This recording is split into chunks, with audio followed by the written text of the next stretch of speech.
एक तरफ नीतीश सरकार जाति जनगणना में व्यस्त है, दूसरी तरफ पेपर लीक मामले में माफिया खुलकर अपना काम कर रहा है। बिहार में 1 अक्टूबर को सिपाही भर्ती की परीक्षा हुई थी और इस परीक्षा में बड़े पैमाने पर धांधली की शिकायत सामने आई है। इस मामले में सॉल्वर गैंग के खिलाफ बड़ा एक्शन हुआ है। बिहार के अलग अलग जिलों से अब तक 125 से ज्यादा लोग गिरफ्तार किए जा चुके हैं। साथ ही इस मामले में अब बिहार पुलिस जांच कर रही है। बिहार पुलिस की आर्थिक अपराध इकाई यानी कि EOU को यह जांच सौंपी गई है। आपको जानकारी दे दें, बिहार में सिपाही भर्ती की परीक्षा 3 अलग अलग तारीखों में आयोजित की गई। पहली परीक्षा 1 अक्टूबर को खत्म हुई, जबकि अब अगली परीक्षा 7 अक्टूबर और 15 अक्टूबर को होनी है। 1 अक्टूबर को सिपाही भर्ती परीक्षा में अनियमितताओं के मामले में अब तक 125 लोगों को गिरफ्तार किया जा चुका है। मामले की जांच आर्थिक अपराध इकाई को सौंप दी गई है, जिसके बाद सभी मामलों को एक साथ क्लब करके वो जांच में जुट गई है। बिहार के 37 जिलों के 529 परीक्षा केंद्रों पर 1 अक्टूबर को सिपाही भर्ती की परीक्षा आयोजित की गई थी। और अब देखिए, आरा से 48, जहानाबाद से 11, भभुआ से 11 और छपरा से 21, नवादा से 11 और मुंगेर से 7 मुन्ना भाई गिरफ्तार हुए। मुन्ना भाई इसलिए कह रहे हैं कि ये जो पहले से ही पेपर को लीक कर देना, चीट करना, ये जो शिकंजे में पूरा सॉल्वर गैंग है वो पुलिस के हाथे चढ़ चुका है। हो सकता है अभी और भी नाम इसमें सामने आए, हो सकता है कोई इनका मास्टरमाइंड भी हो। ये तमाम अब शिकंजे में आ चुके हैं, जिसमें छपरा से 21 है, नवादा से 11 है, मुंगेर से 7 और जहानाबाद से, जैसा कि हमने आपको बताया, 11, आरा से सबसे ज्यादा 48 लोग शिकंजे में आए हैं पुलिस के, जो इस सॉल्वर गैंग के सदस्य थे। बिहार सिपाही भर्ती परीक्षा की सेकेंड शिफ्ट के दौरान पेपर लीक की खबर सामने आई थी। पटना के द्वारिका कॉलेज से पुलिस ने 6 अभ्यर्थियों को गिरफ्तार किया, जिसमें से 5 परीक्षार्थियों के पास से आंसर की मिले।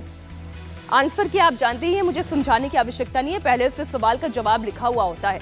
जब इन आंसर की का मिलान किया गया तो वो सही पाया गया। वहीं कैमूर के भूपेश गुप्त इंटर कॉलेज में भी कुछ अभ्यर्थियों के पास से आंसर की मिली है। इसके बाद पुलिस ने सेंटर सुपरिटेंडेंट, जिनके मोबाइल में छात्रों के एडमिट कार्ड थे, वो बरामद हुआ, उन्हें गिरफ्तार किया गया। हालांकि बिहार सिपाही भर्ती बोर्ड का कहना यह है कि पेपर लीक नहीं हुआ। अब पेपर लीक नहीं हुआ तो फिर आंसर की कैसे निकल आई? एक बार फिर से पेपर लीक की खबर आ रही है। सिपाही भर्ती की परीक्षा 2 पालियों में बिहार में हुई थी और दोनों पालियों में कुछ जगहों से पेपर लीक होने की खबरें आ रही हैं।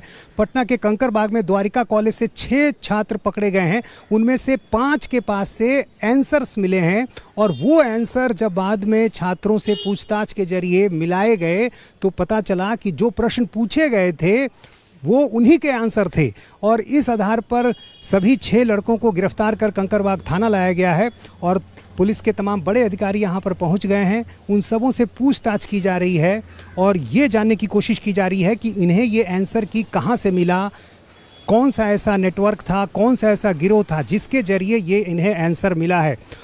अलग अलग कमरों से इन छात्रों की गिरफ्तारी हुई। जब जांच पड़ताल की जा रही थी तो इनके पास से आंसर की मिला था और अलग अलग सेट के आंसर की इनके पास थे।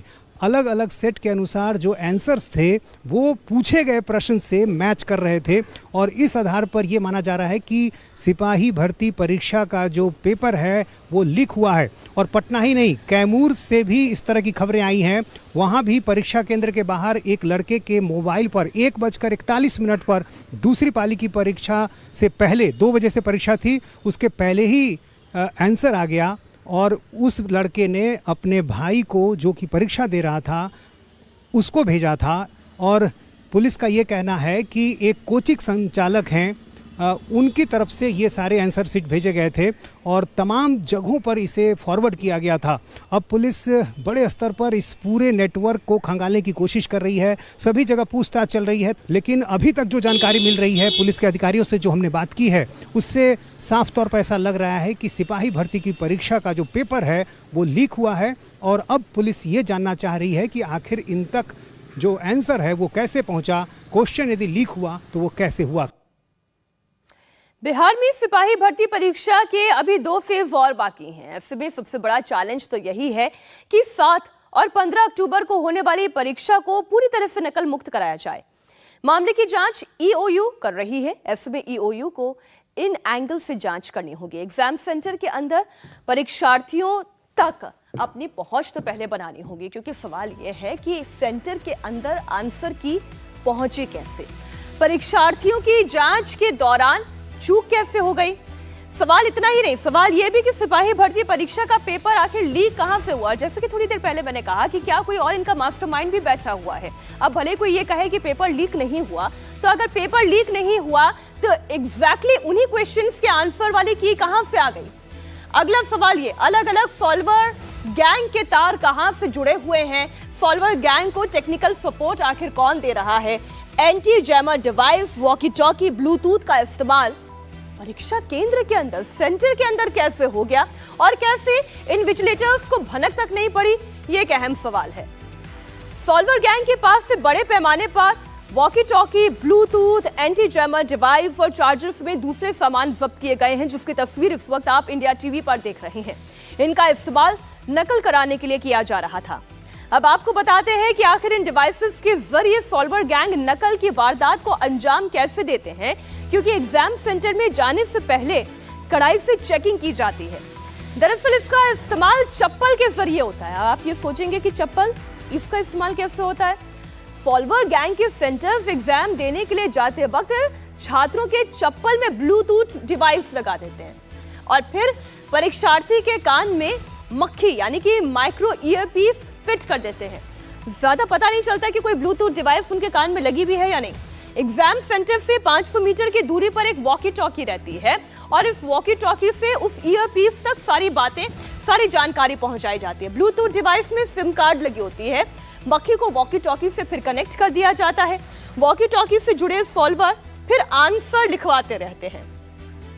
इस बीच बिहार सिपाही भर्ती बोर्ड के अध्यक्ष एस.के. सिंघल ने दावा किया है कि पेपर लीक नहीं हुआ है। बिहार पुलिस सिपाही भर्ती की अगली परीक्षा 7 अक्टूबर को होनी है।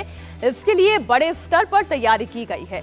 बोर्ड ने ऐसा डिवाइस तैयार किया है जो परीक्षा सेंटर पर ले जाने वाले तमाम तरह के इलेक्ट्रॉनिक सामान से सिग्नल को ब्लॉक कर देता है। जो भी इस तरह के इक्विपमेंट इस्तेमाल करने की कोशिश होती है वो इलेक्ट्रॉनिक सिग्नल पर आधारित है। तो हम लोगों ने अपनी मेहनत करके, रिसर्च करके और बहुत लोगों की राय मशवरा करके हमने इलेक्ट्रॉनिक सिग्नल रोकने का पूरी व्यवस्था कर ली है। और बिहार के जो हमारे 529 सेंटर्स हैं उनके हर कमरे में जैमर जो है वो लगा दिए गए हैं। टॉयलेट में भी जैमर लगाया गया है, कॉरिडोर में भी जैमर लगाया गया है। तो ये इस तरह का कोई भी प्रयास सफल होने को नहीं है। इंडिया टीवी हर वक्त हर जगह डाउनलोड करने के लिए सर्च करें India TV news Google play store या ऐप स्टोर पर।